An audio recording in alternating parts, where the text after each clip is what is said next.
si là demain tu te donnais la mort, Dieu il ferait rien il ferait rien parce que tu l'avais déçu. Et si tu ne te retrouves pas là-dedans, tu ne devrais pas t'obliger à faire quoi que ce soit. En tout cas, dans la spiritualité, pour moi aujourd'hui, tu ne dois pas t'obliger à faire quoi que ce soit. Et c'est leur rôle de s'occuper des brebis du troupeau de Jéhovah. Et ils ont failli à ce rôle avec moi. Officiellement témoin de Jéhovah, officieusement, tu es quoi, Hera? Après ça, je suis excommunié. J'avais perdu mon travail, j'avais des problèmes financiers, etc. Puis dans mon couple, ça n'allait pas non plus. Tellement j'en pouvais plus. J'étais au travail. Je suis monté sur le toit. Hello, je m'appelle Bénédicte et je te souhaite la bienvenue dans mon podcast Psycho/Psy-Congossa. Alors Psy-Congossa, c'est simple, c'est le croisement entre la psychologie et le Congossa. Dans chaque épisode, je recevrai un invité pour décortiquer une thématique qui touche généralement à l'humain. Ici, on parle vrai, on parle profond et surtout sans tabou. Aujourd'hui, nous allons évoquer un sujet que l'on ne remet que très rarement en question. Pour des raisons évidentes, soit nous sommes nés là-dedans, ou soit parce qu'on ne nous a jamais appris à le remettre en question. Aujourd'hui, nous allons parler religion, spiritualité. Et pour cette thématique, j'ai souhaité faire appel à Monsieur Lee. Lee, comment vas-tu ? Ça va, merci. Ça va. Un peu fatigué, mais ça va. Je suis content d'être là. Moi aussi, je suis très contente de te recevoir aujourd'hui. Écoute, je te laisse te présenter. Moi, sur les réseaux, je suis connu sous le nom de Monsieur Lee, mais je m'appelle Eraste.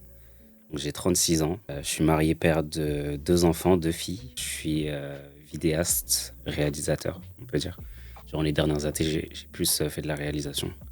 Okay. Et donc voilà, créateur de contenu, tout ce qui touche dans le domaine de la vidéo, quoi. Dis-moi, dans quel environnement religieux tu as grandi ? Dans quel environnement religieux j'ai grandi ? Ouais. Alors, moi, c'est mes parents étaient témoins de Jéhovah. Ouais. Donc, je suis né dedans, en vérité. Et donc, c'est dans cet environnement qu'on a grandi, moi, mon frère et ma sœur. Ma mère a appris le baptême très tôt, à l'âge de 14 ans, je crois. Et donc, ils étaient déjà témoins de Jéhovah, en fait, depuis le pays. Donc, quand ils sont venus ici, ils ont trouvé aussi des salles du royaume, des frères et sœurs avec qui, justement, ils sont attachés. Ils ont été rattachés à une congrégation. Et puis voilà, nous aussi, on a grandi à l'intérieur comme ça. Tu veux peut-être expliquer ce qu'est une congrégation, peut-être ? Alors, une congrégation, c'est tout simplement l'endroit en fait, où on se réunit en tant que témoin de Jéhovah. Ouais. Ok, ça marche. Aujourd'hui, on ne dit plus congrégation d'ailleurs. On dit une assemblée. Une assemblée. Ouais. C'est la mise à jour. Être témoin de Jéhovah, si tu veux, c'était pour toi... qu'est-ce que ça représentait pour toi à l'époque ? Est-ce que tu as toujours été, vu que tu as baigné là-dedans, est-ce que très vite tu as pris ton baptême ou tu as attendu un petit peu ? Non, j'avais attendu. J'ai toujours été à l'intérieur. J'ai fréquenté des personnes avec qui j'ai grandi au sein de l'organisation. Ouais. J'avais mes amis à l'intérieur de l'organisation. Pour moi, c'était ma famille aussi. Parce que y avait des personnes qui fréquentaient mes parents, que mes parents connaissaient depuis le bled, avec qui elles avaient grandi au bled, qui se sont retrouvées ici, dans les congrégations. Donc, c'est vraiment des familles qui faisaient partie parfois du même quartier, etc. Okay. Donc, c'est des amis avec qui eux-mêmes ils avaient grandi. Nous aussi, on a grandi avec leurs enfants. Donc, en vérité, c'était tout. Ça représentait toute ma vie, c'était mon environnement. J'allais aux assemblées, j'allais en prédication avec mes parents quand j'étais plus jeune. Après, mes parents se sont séparés quand j'avais 11 ans. Après, j'ai continué d'assister aux réunions, j'emmenais mon frère et ma sœur, etc. Donc, ça faisait vraiment partie prenante de ma vie, quoi. Tes frères et sœurs aussi étaient dedans, vu que vous alliez Ouais. Dans les réunions, vous assistez aux réunions ensemble, etc. Ouais. Okay. Du coup, tu réponds un petit peu, mais c'était un choix ou quelque chose d'imposé quelque part ? Au final, comme pour comme pour tout, c'est quelque chose qui s'impose à toi, vu que tu ne choisis pas véritablement. Donc, au début, tu suis, tu suis la route de tes parents, ce qui est normal. Comme tout parent, je pense qu'on veut la meilleure chose pour ses enfants. Donc, ben, tu leur inculques ta culture, tu leur inculques aussi tes convictions. Et pour nous, ça a été la même chose. Donc, on a baigné à l'intérieur, on a baigné dedans, j'ai grandi dedans. Je suis devenu proclamateur aussi. J'allais en prédication. Et ensuite, j'ai pris le baptême à l'âge de 17 ans. Donc, à D'accord, 17 ans, ouais, j'ai pris 17 ans, j'ai pris position. Ouais, peut-être expliquer aussi aux gens que le baptême, avant le baptême, t'es pas considéré comme étant un témoin de Jéhovah. En fait, tu peux, tu assistes aux réunions, tu peux même, je pense même pas que tu puisses prêcher, je crois. J'ai un doute, ou en tout cas, tu dois être accompagné. Oui, tu dois être accompagné ouais, pour c'est pour pouvoir prêcher, quoi qu'il en soit, en tant que. En fait, Oui, de toute façon, t'es toujours. Oui. Ouais, c'est toujours deux personnes. On est toujours. T'es jamais seul véritablement en prédication, en tout cas en informel quand tu vas prêcher. Quand tu vas prêcher dans la rue, après, tu peux avoir des personnes à qui on appelle des visites, des personnes à qui tu vas prêcher et tu peux aller les voir, tu vois. Tu peux avoir des études. Et ouais, du coup, en tant que proclamateur, du coup, non baptisé, comment je dirais, c'est comme une qualification en fait qui te permet de pouvoir aller prêcher, tu vois. Parce que sans ça, tu peux pas prêcher. Il faut quand même que tu aies un minimum de connaissances pour forcément. pouvoir ne pas justement dire n'importe quoi aux gens. Ouais, en tant que proclamateur, du coup, c'est une sorte de qualification qui te montre justement que tu es apte à pouvoir aller prêcher et à pouvoir aller véritablement parler de ta foi auprès de personnes inconnues, quoi. Et tu es devenu proclamateur à je quel âge ? Je suis devenu proclamateur, je pourrais même pas te dire. Mais je pense que c'était durant l'adolescence. D'accord. Avant justement d'être proclamateur, il y a, entre guillemets, il y a différentes étapes. Tu fais les discours devant l'Assemblée. Avant, on faisait plus... il y avait des discours, mais maintenant, après, c'était plus des lectures. Donc, tu faisais des lectures de la Bible durant ce qu'on appelait le ministère du royaume, donc durant une étude. Et tu avais 4-5 minutes, du coup, tu passais devant l'auditoire et tu faisais ta lecture, quoi. Et ça, j'ai commencé très tôt. Je pense que j'ai commencé à l'âge de 8 ans, je pense. Parler devant des gens, en fait, pour moi, ça, c'était... Quand j'allais à l'école, c'était facile pour moi. Eh ben, ouais, t'as commencé tôt. Ouais, très, très tôt. Ok. Et ça m'a beaucoup aidé pour me confronter au regard des gens, même à l'école. Enfin, au niveau de la timidité, j'avais pas... Même si je suis quelqu'un de réservé, mais c'est pour faire les exposés, les trucs comme ça, j'avais pas de difficulté à faire parce que des fois je parlais devant 80 personnes, je faisais des lectures, donc tout petit. C'est impressionnant. Et pour un enfant, ouais. Et du coup, quelles étaient les croyances les plus ancrées chez toi ? Les croyances les plus ancrées, je pense comme pour tout, c'était l'espérance en fait. Comme un peu dans toute religion, tu as l'espérance de pouvoir, l'espérance du paradis, l'espérance de pouvoir vivre éternellement, de revoir tes proches disparus. Je pense que ça, c'était la croyance qui était la plus ancrée en moi, parce que c'est celle qui représentait qui avait plus de sens à ce que justement je prenne position. Parce que comme tout le monde, je voyais mes parents prendre de l'âge, tu vois tes parents vieillir, tu vois des personnes, même si à cette époque-là, j'ai pas véritablement connu de deuil en étant plus jeune, mais mes parents m'ont connu. Ouais. Et à travers eux, à travers eux, c'est quelque chose que j'avais vécu, quoi. Et donc, ouais, l'espérance du paradis, c'est quelque chose que j'ai véritablement porté dans mon cœur, et c'est ce qui m'a poussé à me baptiser. Parce que je pense qu'il n'y a pas plus belle chose que de revoir des personnes qui ont disparu, quoi. Des personnes avec qui t'as passé ta vie, enfin voilà. C'était vraiment quelque chose d'important pour moi. C'est vrai que pour beaucoup, les témoins de Jéhovah, c'est un peu flou. Tu sais, ils savent pas trop dans quelle case les mettre. Est-ce que c'est une secte ? En qui ils croient ? Ils prient qui ? Etc. je pense que c'est peut-être important de juste redéfinir, entre guillemets, ce qu'est les témoins de Jéhovah, juste pour qu'on puisse comprendre. Donc, tu étais témoin de Jéhovah, donc chrétien, parce que les témoins de Jéhovah sont des chrétiens. C'est ça. Donc, ils croient en la Bible, ils croient en Jésus, et Jésus est le Fils de Dieu, donc Jéhovah. Voilà, qu'on puisse juste remettre les choses à leur place. Donc, tu avais une espérance d'aller au paradis, comme quasiment toutes les religions, je pense. Ok. Est-ce que tu te sentais libre ou encadré sans t'en rendre compte ? Je me sentais libre, oui, parce qu'il n'y avait pas véritablement grand-chose qui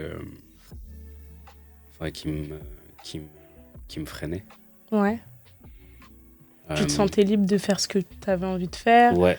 Après, je vais pas dire que j'ai pas fait de bêtises ni quoi que ce soit, mais ouais, je me sentais pas enfermé. Et puis le cadre dans lequel j'étais, j'avais des amis, j'avais des personnes que je fréquentais quotidiennement toutes les semaines. Ouais, donc je vivais une vie en fait normale, quoi, de jeune.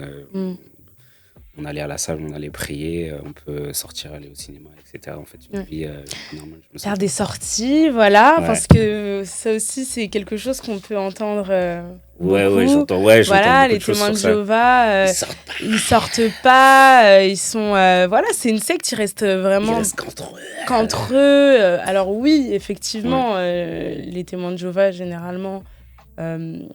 voilà, dans le cadre des réunions, etc., ils auront tendance à rester entre eux, mais après, voilà, ils travaillent comme tout le monde, en fait. Ils travaillent, ils vont à l'école, ils ont des vies, parce que c'est vrai que souvent, on va dire que les témoins de Jéhovah, du fait qu'ils ne fêtent pas certaines fêtes, etc., ils sont vraiment très ostracisés, tu vois. Mais non, là, toi, tu dis que tu as vécu une enfance normale au sein des témoins de Jéhovah, donc c'est possible, hein, c'est pas incompatible. Exactement. Donc, tu te sentais libre et c'est cool, c'est intéressant. Donc, tu as répondu tout à l'heure, tu as dit que tu avais été proclamateur. Ensuite, tu as été baptisé et tu es devenu, du coup, témoin de Jéhovah. Je te demande quand même, mais quel a été ton rôle au sein de l'organisation ? En tout cas, comment ça s'est fait ? Donc, tu es passé de proclamateur. Ouais. Ensuite, tu as été baptisé, tu es devenu témoin de Jéhovah. Et est-ce qu'après, il y a d'autres qualifications, paliers Après, moi, j'ai pas eu le privilège de pouvoir plus monter, dû justement au parcours justement que j'ai eu en dehors des témoins de Jéhovah. Ouais. Mais au sein de la congrégation, du coup, on t'accorde aussi plus de place en tant que frère. Déjà, auprès des plus jeunes, tu es un peu considéré comme un exemple, en fait, quand tu prends le baptême aussi très jeune. Quand tu prends position jeune, il y a des choses, tu distribues les publications, tu fais des discours, justement, on te donne la possibilité de pouvoir faire des discours devant l'auditoire. On te donne des petites tâches qui montrent que tu as de la valeur au sein de la valeur, qu'on te fait confiance. Exactement. C'est ça, on t'accorde plus de confiance en fait sur certaines choses. Et puis il y a certaines choses en fait que seuls les frères peuvent faire, tu vois. Comme la distribution des publications, etc. Tu vois. Ok. Donc il y a plusieurs... moi, c'était ma place à ce niveau-là. J'étais un jeune frère dynamique. Ouais, t'étais à fond les ballons. Ouais. Je me souviens même, il y a des jours, quand j'avais cours le samedi, je me levais plus tôt pour aller prêcher et tout. J'allais prêcher le matin et après j'allais en cours. Ah oui. Ouais. Ok. J'étais zélé. Ah mais ok. C'est vrai que tu l'as pas dit, même si on peut s'en douter un petit peu. Tes origines. Ouais. Voilà, il s'appelle Eras. Il est comme il est. Je pense qu'on a... Je suis congolais. C'est ça, vous voulez Donc, je pense que c'est aussi bien de de le dire, tu Ouais. vois. Donc, ok, famille congolaise. Quand est-ce que s'est fait ton déclic, justement? Parce que là, tu nous dis que tu étais un jeune proactif, tu étais investi. Voilà. J'avais ma sacoche. Distribuer des brochures, il se levait Je faisais tôt les présentoirs mobiles. avant d'aller à l'école le samedi et tout. J'avais des études. Ouais. Donc, ouais, t'avais des étudiants Ouais, et tout. j'avais des études. Parce que, ouais, quand t'es témoin, bah, du coup, ce que je te demandais la différence quand tu deviens témoin de Jéhovah, Mhm. machin, bah, quand tu deviens témoin de Jéhovah, tu peux avoir des étudiants, C'est ça. être accompagné. Bah, les personnes les personnes à qui tu vas prêcher, celles qui sont intéressées par le Ouais. message, du coup, tu leur prêches et tu leur fais l'étude à travers justement différents recueils, différents livres, toujours basés sur la Bible. Ouais. Et voilà, c'est que tu es en charge de pouvoir leur apporter la connaissance justement à ce niveau-là, en fait. C'est pour ça que c'est une très grosse responsabilité de pouvoir... Bah ouais, parce complet. que à partir du moment où tu touches à la spiritualité des personnes, moi en tout cas c'est ce que je pense, c'est que tu peux pas faire n'importe quoi. Ah bah, c'est Tu clair. touches à la spiritualité, tu touches aux croyances. Les gens vont guider leur vie par rapport à ça, par rapport à ce qu'ils croient, par rapport à leurs convictions. Et en fait, ça va régir toute leur vie, tu vois. Et ouais, tu peux pas faire n'importe quoi avec ça. C'est important d'être formé en amont. Avec les frères, justement, tu as différents entretiens. Du coup, pendant ton étude, avant que ce soit pendant que tu es proclamateur, tu continues d'étudier la Bible pendant tout ce laps de temps. Jusqu'au fait de devenir frère. Après, ça s'arrête jamais. Il faut continuer tu continues d'étudier, même si tu deviens frère, parce que les connaissances, en vérité, tu les as jamais totalement. Ouais, tu finis jamais d'apprendre. C'est ça. Mais tu arrives à un certain stade, en fait, où on te dit que maintenant, tu es apte à pouvoir transmettre la connaissance à des personnes. Mais du coup, quand... Et le déclic. Le déclic. Quand est-ce que s'est fait le déclic? Je peux dire qu'il y a eu plusieurs déclics, ça s'est fait en cascade. Ouais. Parce que j'ai une période pendant laquelle je me suis refroidi. Ouais. Je me suis refroidi Et parce c'était que... quand t'avais à peu près quel âge, si tu te souviens? Je pense à mes 19 ans, je pense. Ah oui, 19, donc c'est arrivé assez rapidement après ton baptême. Hein. Ouais, parce que j'ai commencé à rentrer dans la vie active, en fait. Vraiment, vraiment active. J'avais repris mes études à ce moment-là. D'accord, ok. Ce qui s'est passé, c'est que j'avais de moins en moins de temps à consacrer aux réunions. Et il y avait une période aussi durant laquelle, du coup, de mes 11 ans jusqu'à tard, ma mère était seule à la maison. Enfin, ma mère nous élevait, elle, toute seule, avec 3 enfants. Pour moi, il y avait une sorte de responsabilité déjà à ne pas la décevoir. Ouais. Je voulais pas décevoir ma mère et faire n'importe quoi. J'avais le poids de cette responsabilité de mon frère et ma sœur. Parce que je me disais que si moi je déconne, derrière, ça risque de déconner aussi. Donc j'ai tenu à leur montrer l'exemple du mieux que j'ai pu en prenant le baptême, en continuant d'assister aux réunions, même quand elle ne pouvait pas. J'amenais mon frère et ma soeur et tout, on marchait, on prenait le bus et tout. Et donc même, je me permets de te couper, même lorsqu'en toi ça commençait à vaciller, tu t'interdisais en fait de... Ça c'était avant le vacillement. Okay. Mais au début, je m'interdisais même si c'était difficile, je m'interdisais de pouvoir flancher parce que je voyais ma mère en fait. Bah oui, parce que je voyais ma mère et je sais que ça allait lui, étant donné que mon père était parti, etc., je sais que ça allait lui faire énormément de mal et de peine de voir que le seul soutien qu'elle a véritablement au sein du foyer puisse déconner et faire n'importe quoi, entre guillemets. Pour toi, ouais, à ce moment-là... je le considérais vraiment comme quelque chose de... C'était C'était grave. C'est grave, en fait, quand tu... De mon point de vue, c'était grave, surtout que j'avais des amis aussi avec qui on avait grandi et qui partaient.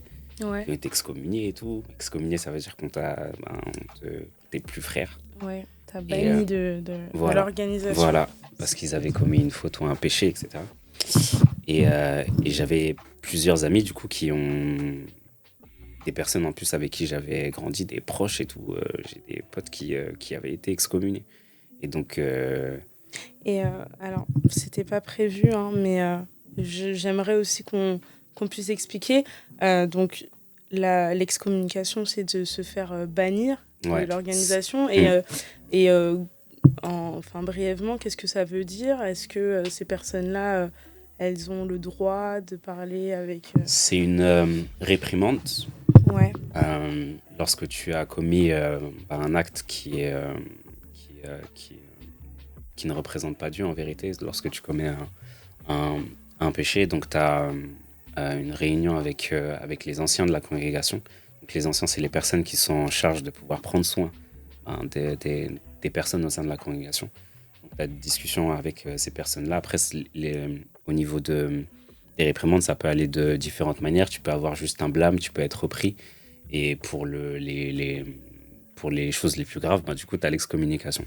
Donc, dans l'excommunication, et encore aujourd'hui, je pense qu'il y a des choses qui ont changé. Ouais, ouais apparemment. Ouais, puisque avant, ces personnes-là, tu ne pouvais pas leur adresser la parole, même si je crois qu'il y avait des exceptions justement pour les personnes au sein d'un même foyer où tu peux pas, ouais, tu peux pas faire ça. Composer autrement, ouais.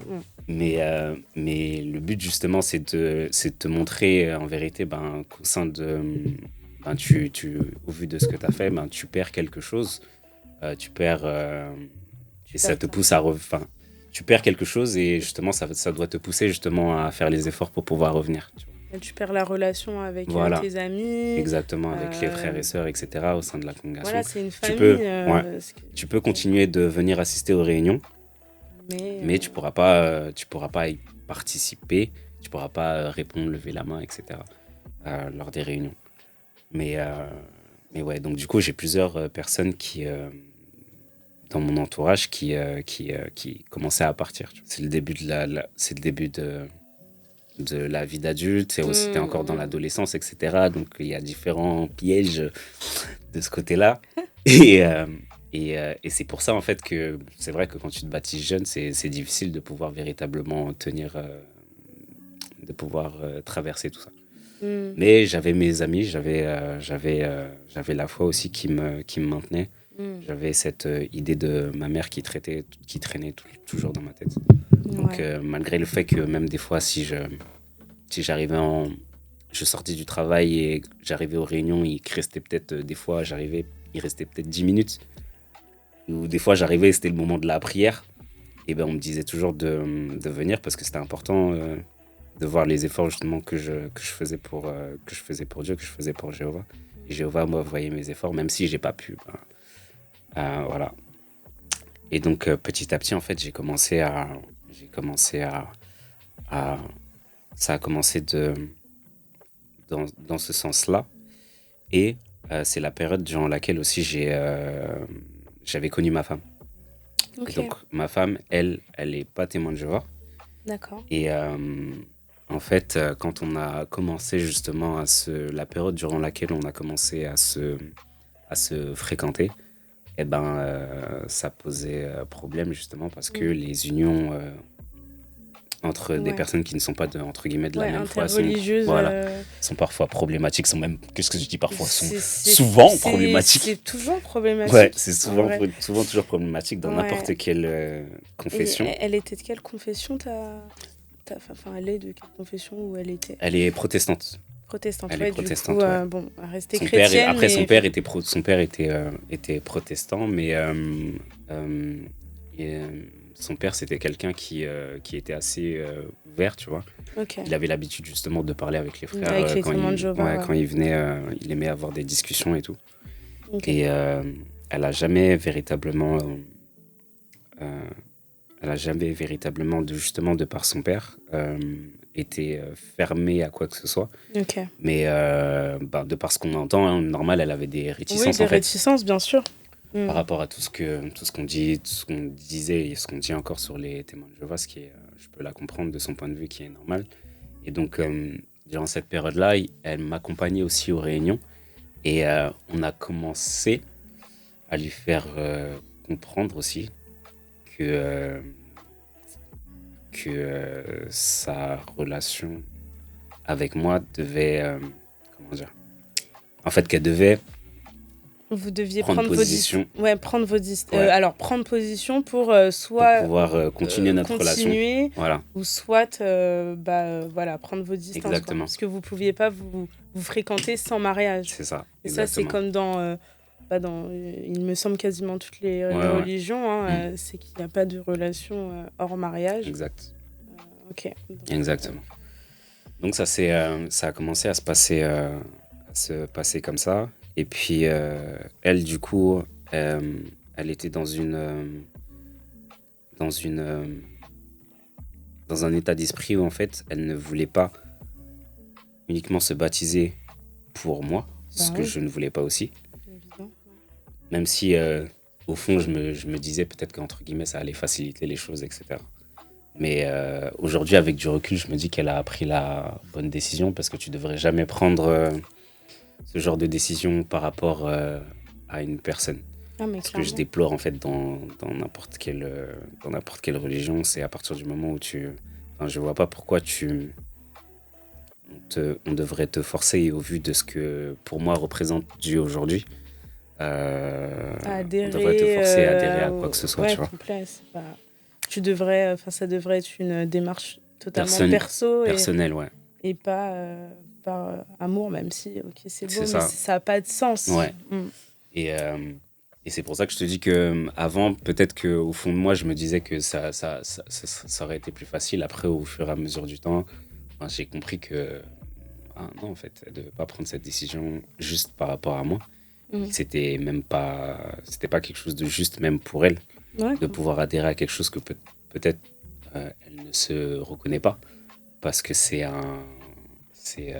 comme je l'ai dit tout à l'heure, c'est un style de vie totalement que tu dois adopter en fait en tant que chrétien, en tant que témoin de Jéhovah. Et si tu ne te retrouves pas là-dedans, tu ne devrais pas t'obliger à faire quoi que ce soit. En tout cas, dans la spiritualité, pour moi aujourd'hui, tu ne dois pas t'obliger à faire quoi que ce soit.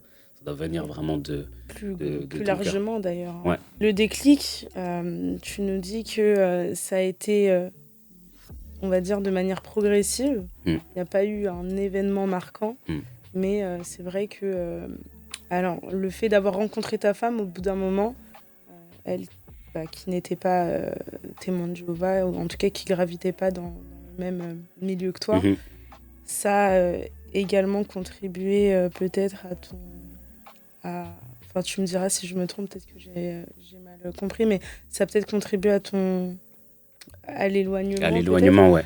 Ouais. Parce que durant cette période, du coup, avant notre mariage, on a eu elle de son côté. Moi, j'en ai pas eu tant que ça. J'ai pas eu tant de retours, mais moi, ça s'est fait plus brutalement. Ouais. Parce que elle, de son côté, elle assistait à la salle. Des fois, même quand moi, j'étais pas là, elle suivait une étude aussi. Elle avait décidé de suivre une étude. Et pendant son étude, en fait, on lui rabâchait justement ce genre de choses. Et parfois, on a eu des réflexions carrément qu'on lui a dit. Ouais. On formait un attelage disparate. Parce que dans la Bible, justement, il y a un texte justement qui fait référence à ça. De ne pas... qui conseille justement de se marier, de s'unir à des personnes dans le Seigneur, de manière à ne pas former un attelage disparate entre des chrétiens et des non-chrétiens. Et donc on lui a sorti ce terme-là et d'autres réflexions qu'on lui a faites. Ouais. Et ça l'avait profondément peiné. Et même quand on a quand même parlé, je me suis dit, mais d'où les gens se permettent de pouvoir avoir un jugement sur ma vie, sur la personne avec laquelle je veux passer ma vie et la personne que je devrais aimer. Et ça a commencé à tilter un peu à ce niveau-là. Ouais. Ensuite, quand j'ai annoncé mon mariage à cette époque-là, Vous vous êtes mariés après combien de temps ? On s'est mariés en 2015. Donc, on s'est connus pour situer un petit peu la rencontre et entre la rencontre et le mariage. On s'est connus quand j'étais à l'école, donc à peu près 5 ans après. Ok. Ouais, à peu près 5 ans après. Après, on s'est connus. Après, il y a eu une période où, on a commencé à se Mais la période où on a commencé à se fréquenter, elle, du coup, elle était plus courte. Ouais, Et après, ça s'est enchaîné, c'est ça. rapidement. Ouais, donc, Et ouais, en fait, je demandais ça parce que je m'étais dit que par rapport à la famille, justement, fréquenter une personne sans être marié, oui, ça oui, devait pas du tout être OK. pas du Et tout. du coup, vous aviez pas attendu, je pense, pour vous unir, quoi. Ouais, ouais. Mm. C'était.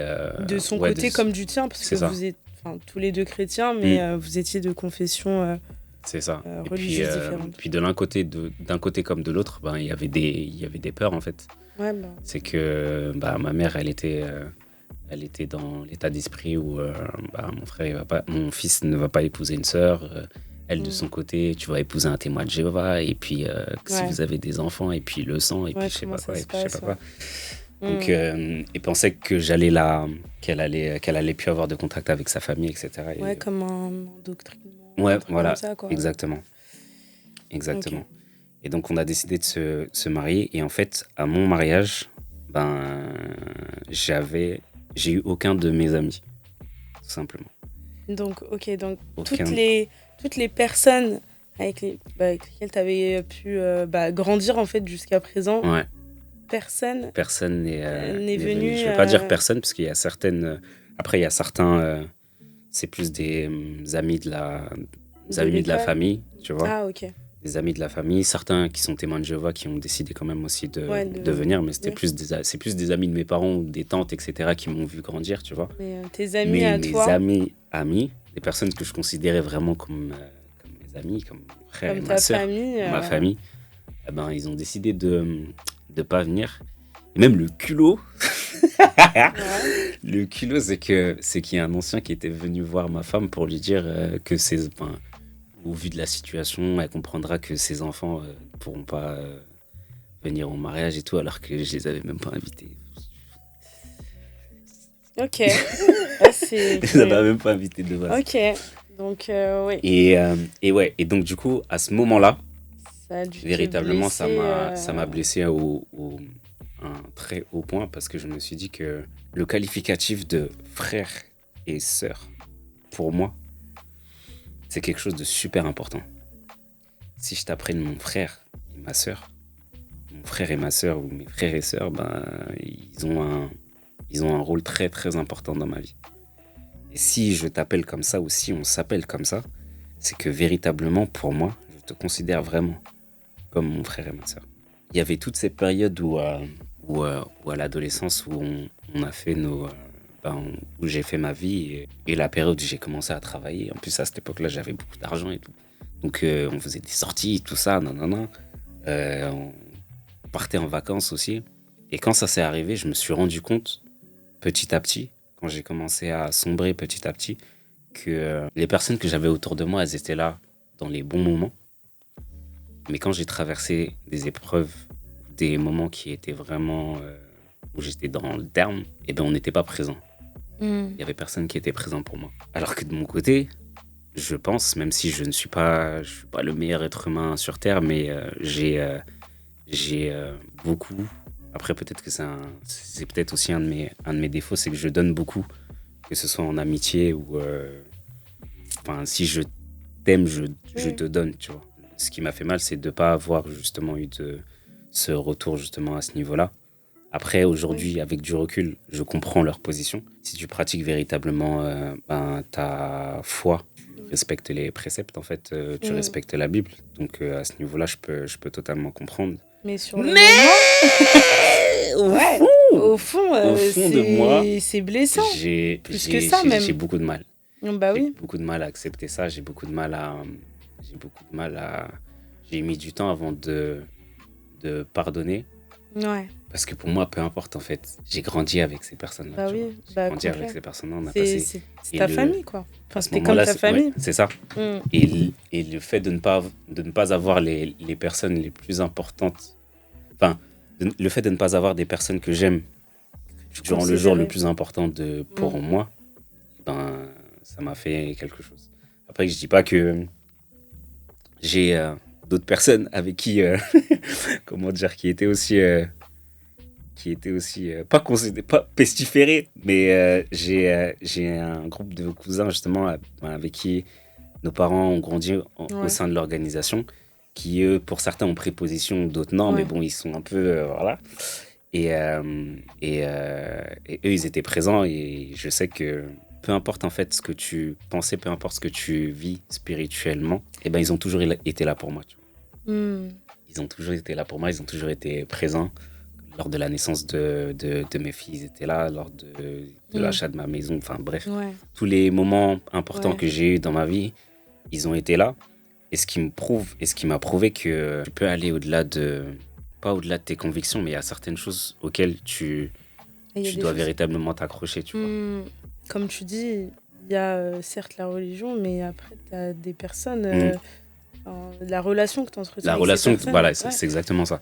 La relation que j'avais avec ces personnes, pour moi, elle était tellement forte. Elle allait au-delà même des croyances, de la religion. Ou c'est ça. Que sais-je, quoi. C'est ça, c'est exactement ça. Et surtout, moi, ce que je trouve dingue quand même, c'est que tu te mariais, quoi. C'est quelque chose de... c'est dans la religion, en fait. Non, mais surtout dans la religion, c'est quelque chose qu'on demande... c'est une institution divine. C'est une institution divine, quoi, le mariage. C'est pas comme si tu faisais... par exemple, tu fais une fête, je sais pas moi, pour célébrer... Mon anniversaire. C'est pas comme si je fêtais mon anniversaire, tu vois. C'est pas... Voilà, tu célèbres pas un anniversaire. J'aurais compris, mais là, c'était... tu sais, quelque chose qui n'a absolument rien à voir avec la religion. Là, je pense que... Enfin, il s'agit d'un mariage. C'est ça. C'est une bonne nouvelle, au contraire. Au contraire, j'imagine pour les personnes avec lesquelles tu avais grandi. Si tu avais continué cette relation hors mariage, je sais pas. Là, j'aurais pu comprendre le détachement, le positionnement. Mais là, tu étais toujours témoin de Jéhovah sur le papier. Et puis, malgré tout, oui, j'ai essayé de faire les choses quand même dans les règles. De faire les choses correctement, quoi. Et c'est ce qui me... c'est ce que je trouve malheureux, quoi. Mais bon. Bah ouais, moi, ça m'a choqué. Je veux bien le croire. Mais j'ai fini par l'accepter parce que c'était comme ça. Pour moi, c'était triste. Mais j'ai eu du mal à l'accepter quand même au début. Ça se comprend. Ça se comprend, c'est une trahison. Parce qu'au-delà de l'aspect spirituel, il y a la personne. Une personne que tu aimes peut peut-être commettre des actes que tu ne cautionnes pas. Mais ça reste ta famille, tu vois. Donc un amour inconditionnel. C'est ça. Et là, justement, tu t'es rendu compte que c'était un amour conditionnel, donc à condition d'être dans les clous. Sinon, c'est ça. Alors que pour moi, c'est pas comme ça que je le voyais, justement, à travers l'amour que Dieu nous porte, déjà. Et j'ai eu des dissonances à ce moment-là. Maintenant, on a envie de savoir à quel moment tu as pris position. Le fait de quitter, en fait, tout simplement la congrégation. C'est à quel moment est-ce qu'il y a eu un moment clé ou comment ça s'est fait? Il y a quelques années, j'ai traversé une période, je crois qui a été une des périodes les plus sombres de ma vie. Durant cette période-là, j'ai commencé à fonder mon foyer. Au début, je revenais aux réunions. On venait aux réunions, du coup, avec ma femme, on assistait aux réunions. Et j'ai senti petit à petit le regard des gens qui a commencé à changer. Pourquoi ? Je sais pas. Je pourrais pas t'expliquer ça. Il faudrait que justement que j'ai une discussion. Et j'ai jamais eu de discussion avec qui que ce soit à ce niveau-là. T'as pas de... je pense que ça a été le mariage là. Tu penses que à partir de là... À partir de là, ça a été le déclenchement, le début. Et Et le truc, c'est que quand en plus je venais aux réunions, ça me disait bonjour comme si de rien n'était, tu vois, comme si... Et ça a commencé un peu à me dégoûter, en fait, cette attitude. Parce que, oui, on est là, on s'appelle frères et sœurs, on vient en réunion, on prêche ensemble et tout. Mais derrière, quel est le véritable signe de soutien, le véritable signe d'amour? Moi, au moment où j'en avais le plus besoin, j'en ai pas reçu. Et donc, j'ai commencé à m'éloigner petit à petit. Sans indiscrétion. Ouais. Tu traversais quelle épreuve? Parce que tu disais que c'était l'un des plus douloureux. Je vais y venir. Tu vas y venir. Ouais. Ok. C'est lui qui drive. Ouais, c'est moi qui drive l'interview, en fait. Je vais pas te dire de faire ton travail. Je vais y venir. Laisse-moi prendre mon temps, en fait. Ça marche. Il est 18h20. Donc, je te disais, ouais, j'ai durant la période, il y a quelques années, j'ai traversé une des périodes les plus difficiles que j'ai traversées dans ma vie. Et un jour, pour diverses raisons, j'avais perdu mon travail, j'avais des problèmes financiers, etc. Puis dans mon couple, ça n'allait pas non plus. Et un jour, tellement j'en pouvais plus, j'étais au travail, je suis monté sur le toit. Et j'ai récupéré l'échelle. J'ai posé l'échelle, puisqu'en plus, là où je travaillais, tu pouvais accéder du coup à la lucarne. On avait une échelle. Et j'en avais tellement marre que je voulais en finir, en fait. Et j'ai pris l'échelle, je suis monté ce jour-là sur le toit. Et j'étais face au vide. Et j'avais la possibilité de pouvoir tout arrêter à ce moment-là. Mais vraiment tout, parce que je me disais que j'avais raté ma vie au niveau spirituel. Au niveau personnel aussi, ça n'allait pas. Je me reconnaissais plus dans la manière dont j'agissais.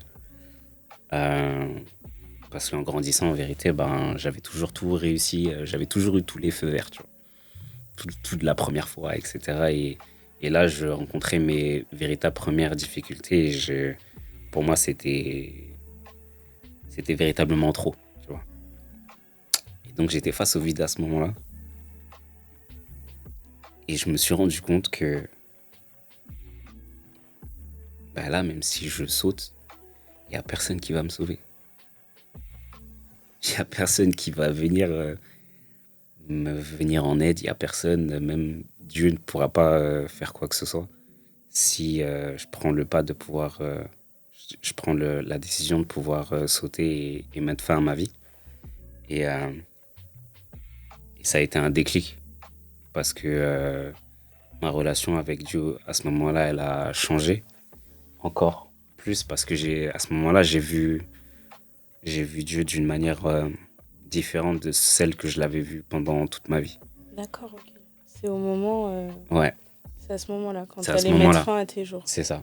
Ok. Et heureusement, je suis là, j'ai pas sauté. Il n'a pas sauté, voilà, il est là. J'ai pas sauté. Et je suis obligé de rigoler par rapport à ça parce que... Ouais, non, je comprends. Parce que c'est... Je comprends. Ouais. J'ai beaucoup de recul aujourd'hui par rapport à ça. Et à partir de là, les véritables réflexions, elles ont commencé à se poser. Parce que je me demandais où se trouvait le véritable amour, en fait, dans tout ça.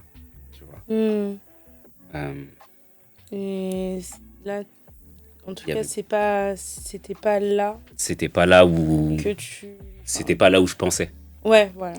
Même si je l'avais... je vais pas dire que j'ai pas eu de très belles... En fait, grandir au sein des Témoins de Jéhovah, ça m'a beaucoup apporté. Parce que j'avais un environnement qui était assez stable. J'avais des amis, ça m'a beaucoup appris, ça m'a beaucoup aussi aidé à me sauver de beaucoup de situations, en fait, où j'aurais pu très mal tourner si j'avais pas eu l'amour de Dieu dans mon cœur à ce moment-là. Même si j'ai fait des bêtises et tout, mais t'as toujours une petite voix dans ta tête qui te... qui te travaillent et qui te poussent à ne pas aller aussi loin que tu l'aurais véritablement voulu. Et quand tout ça a été remis en question, c'était la descente en fait, parce que j'ai commencé à réfléchir à plein de choses. Je me suis dit, en vérité, j'avais l'impression pendant toutes ces années, au vu justement du comportement que les gens ont eu envers moi, au sein de l'organisation, des amis que j'avais, ou que ce soit des anciens et tout, à ce moment-là, personne. Pourtant, j'ai arrêté d'assister aux réunions. Je venais peut-être une fois, 2 fois dans l'année. Ouais, Et donc, j'assistais quand même au mémorial. Ouais. Alors, là, le c'est- mémorial, pour expliquer, donc c'est pour C'est la fêter, commémoration pour de commémorer la la mort mort de Jésus. de Jésus. Ouais. Donc, C'est c'est ça. Pâques. C'est ça, exactement. Voilà. J'assistais juste au mémorial. Et pendant toute cette période-là, j'ai pas eu de quoi que ce soit d'appel. Ouais. Encore une fois, des personnes à qui j'ai tenu et qui je tenais. J'ai pratiquement personne des personnes ceux dont je parle qui m'avaient visité. Aucune visite des anciens non plus, de la congrégation. Donc j'étais vraiment, en fait, j'avais l'impression vraiment de ne pas compter. de ne plus compter au sein de la congrégation. Et même s'il y a eu pas mal de changements, il y a des familles qui sont parties, etc. Donc il y avait aussi il y a eu un gros Ouais. brassage au sein de la congrégation. Et donc ça a eu de moins en moins de sens de pouvoir continuer d'y aller pour moi. J'ai jamais eu, je vais pas dire jamais, parce qu'une fois j'ai eu quand même des anciens qui sont venus me voir, à qui j'en ai parlé. J'ai parlé de la situation, qui sont venus. Tu leur as fait part de ce que tu pouvais ressentir, de ton mal-être. Ce jour-là, j'ai 2 anciens qui sont venus me voir chez moi, à qui j'ai parlé, qui me demandaient qui sont venus me demander comment j'allais, etc.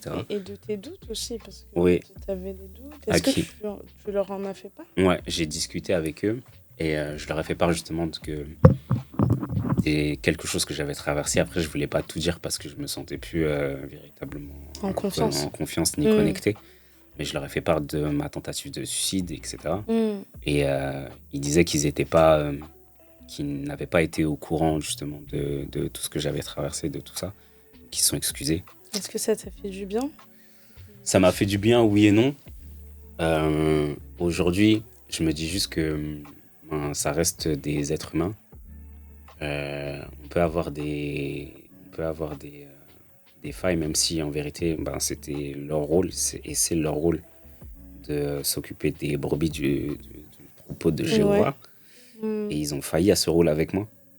Ils ont Mm. totalement failli à ce rôle avec moi, et c'est ce qui a poussé à ce que je m'éloigne. Et, D'accord. Donc, après, je t'interromps. Mm.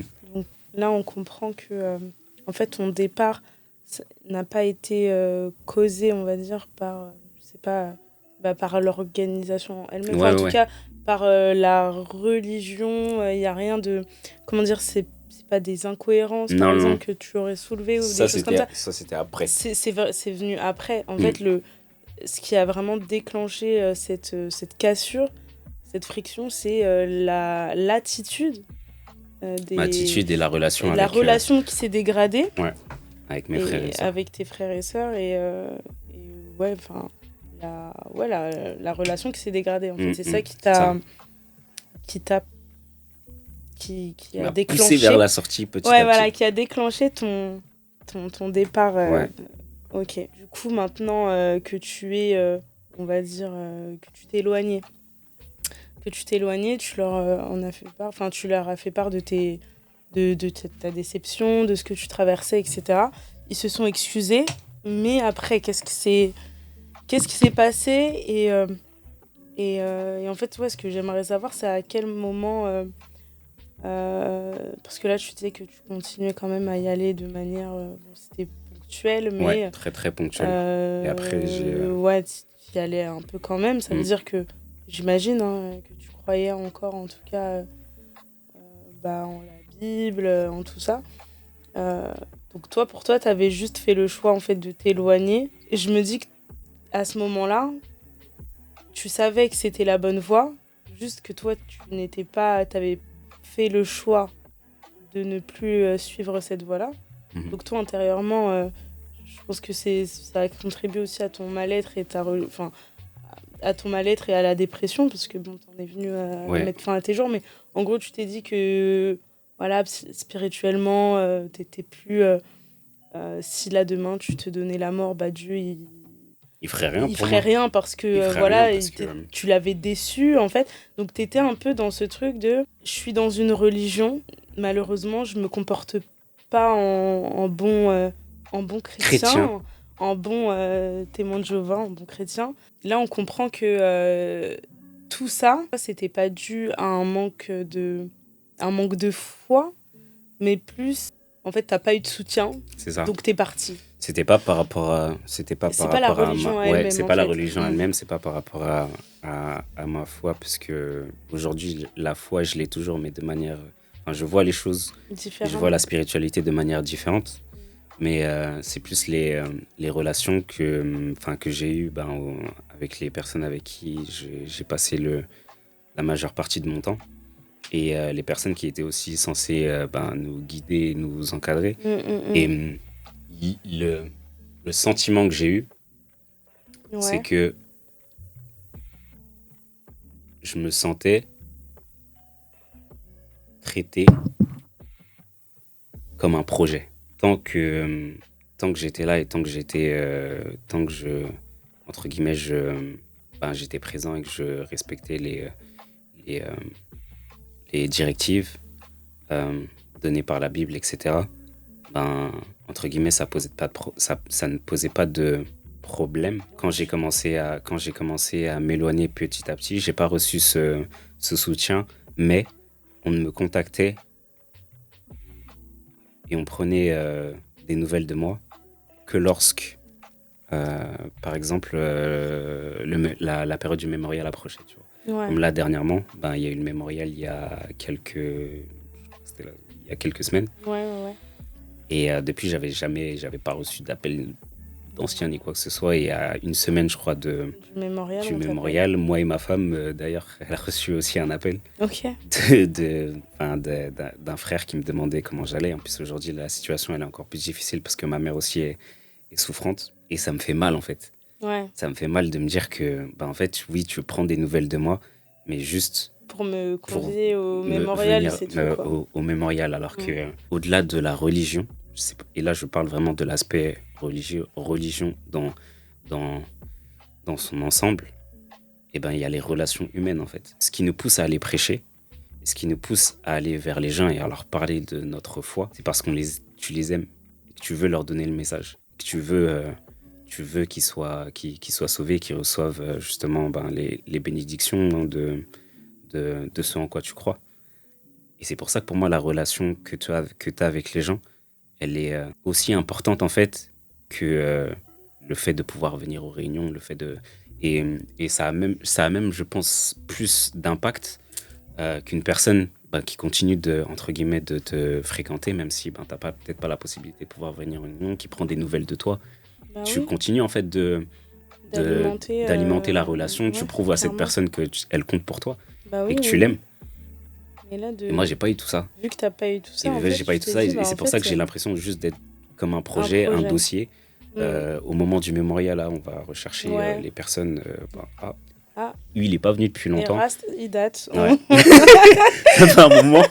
Il était pas là, je l'ai pas vu. Est-ce qu'il a répondu aux réunions la semaine dernière? Non. Et j'ai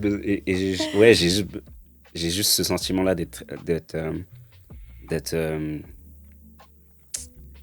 traité comme un projet. D'être traité comme un projet. Fou, et ça me fait mal. Et ça me fait mal. Et jusqu'à présent, d'ailleurs, je sais pas, on sent que tu es toujours un peu...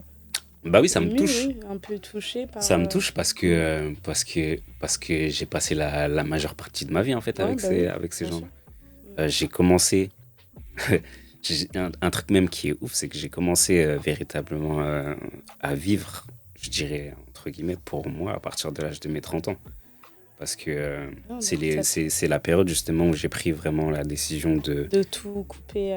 Ou de faire des choses véritablement pour moi et dans ce en quoi j'avais foi, entre guillemets, tu vois. Et... du coup, ça fait pas hyper longtemps, vu que tu as 36 ans aujourd'hui. Donc oui, ça fait à peu fait 6 ans que tu vis maintenant pour toi, c'est ce que tu dis. Je trouve que c'est fort, hein. Ça veut dire que tu considérais qu'avant, tu vivais pour autrui, pour satisfaire notamment ta maman. Tu en parlais, ta maman, Dieu. Voilà. Donc, tu as commencé à véritablement vivre pour toi il y a 6 ans. Alors, on comprend que tu es parti des témoins de Jéhovah, premièrement parce que je suis encore baptisé, je suis pas excommunié. Ah oui, et voilà. C'est ce que je te dis. Oui, c'est vrai qu'il est... Je ne suis pas excommunié parce que j'ai jamais eu de discussion ou quoi que ce soit. Et j'ai jamais fait ni quoi que ce soit. J'ai jamais fait rien fait qui me... Mais aujourd'hui, je suis toujours, frère baptisé. Donc en fait, il est toujours témoin de Jéhovah. Ouais, je suis toujours témoin de Jéhovah. Ouais. Mais je pourrais pas dire... Rebelle.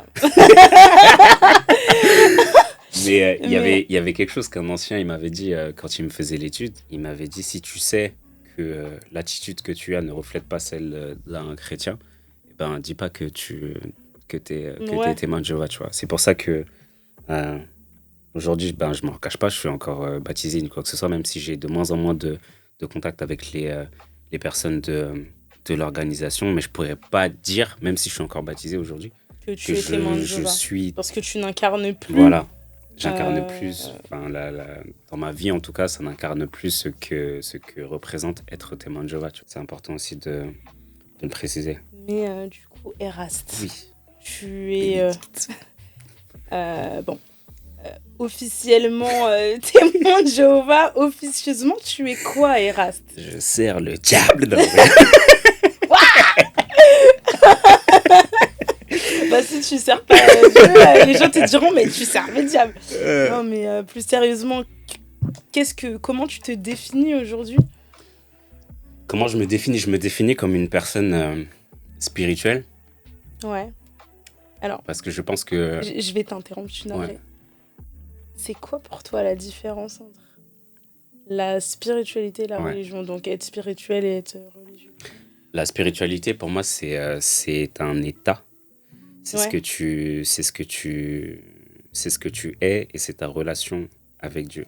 Et la religion, c'est le module qui te permet de pouvoir accéder à Dieu. Tu vois. C'est en quelque sorte, pour moi, c'est comme ça que je le définis, c'est l'outil qui te permet de pouvoir accéder à Dieu, la religion.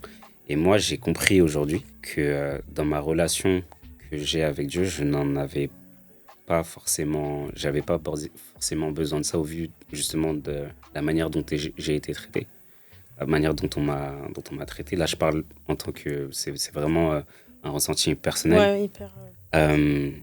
Au vu de tout ça et au vu de tout ce par quoi je suis passé, je me suis rendu compte que la force, si j'avais besoin de la puiser, c'était en moi et avec moi seul. Comme je te dis, quand j'étais face au vide, il y avait que moi seul qui pouvait me sortir de cette situation. Si je prenais le choix de sauter, je sautais et personne n'allait... Finito, quoi. Ouais. Plus des restes. On éteint la lumière. Et il n'y avait personne qui allait faire quoi que ce soit dans ce sens, tu vois. Sauver, ouais. Donc ça a été un gros déclic justement à ce niveau-là. Et c'est pour ça que j'ai plus... pour moi, ça a encore plus, je dirais, renforcé ma foi en Dieu parce que j'ai vu Dieu... C'est dingue comment... Ouais. J'ai vu Dieu encore d'une manière différente et je l'ai vu encore plus grand que la manière dont je le voyais à cette époque, tu vois. Donc pardon, je suis navrée, mais pas un Dieu qui t'aime conditionnellement. C'est ça. Voilà, il faut que tu suives telle voie. C'est ça. Pour être accepté, pour prétendre, pour avoir une place. C'est ça, exactement. Au paradis, là, tu l'as vu comme voilà, une personne, enfin, c'est même pas une personne, mais en gros, un être qui t'aime, quoi que tu fasses, quoi, qui t'aime. Peut-être tu t'aimes pas, hein. Ouais, on sait pas, en vrai, on sait pas. Je me pose la question. Après, je dis ça en rigolant et tout. Mais je pense qu'il y a véritablement une place à l'amour et à tout. Particulièrement à l'amour parce que c'est ce qui nous fait du bien. Parce que quand j'ai commencé justement à déconstruire les choses à travers je voulais vraiment me reconnecter à qui j'étais. Et en fait, je suis reparti du début, à savoir l'observation, en fait. Et je me suis demandé, est-ce que je crois véritablement en Dieu? Si oui, qu'est-ce qui me permet de pouvoir croire aujourd'hui que Dieu existe, etc. Et tu as déconstruit Et pas j'ai mal déconstruit de... les choses de cette manière-là. Et aujourd'hui, oui, je peux dire, je crois en Dieu en tant que source de l'existence. Et quand je dis l'existence, c'est vraiment dans un sens large. large.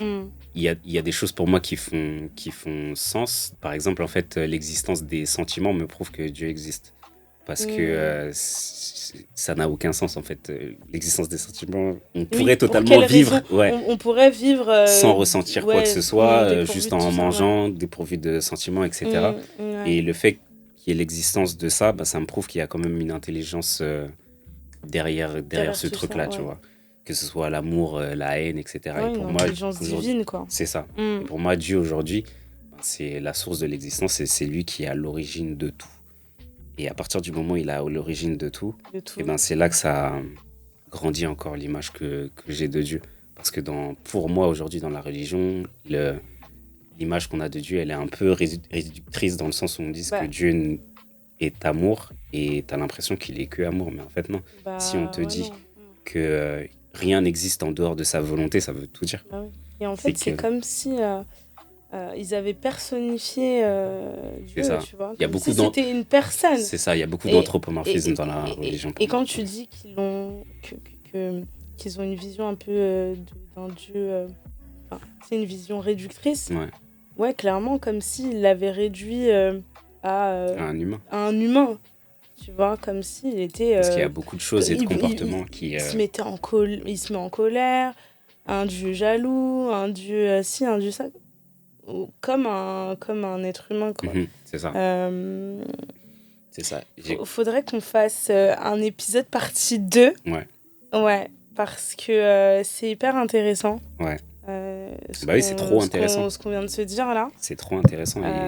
Et j'ai passé des années même à creuser, justement, dans ce sens-là. Et justement, c'est pour ça que pour moi, c'est intéressant de faire un deuxième épisode. Parce qu'on pourra mieux comprendre là aujourd'hui où tu en es. On sait comment tu te définis aujourd'hui parce que tu l'as dit, mais en fait concrètement comment ça se matérialise dans ta vie, enfin les choix que tu prends. Pour toi, Dieu, il est plus grand que ça, il t'aime de manière inconditionnelle, mais du coup, qu'est-ce que ça veut dire? Est-ce que tu crois encore à cette notion du bien, du mal, du paradis, de l'enfer? Enfin, tu vois, en fait, tout ça, je pense que ce serait intéressant de développer dans un deuxième épisode. Ce n'était pas prévu, d'accord? On était supposé l'aborder dans cet épisode. Mais non, voilà, les aléas. Non, mais c'était hyper intéressant.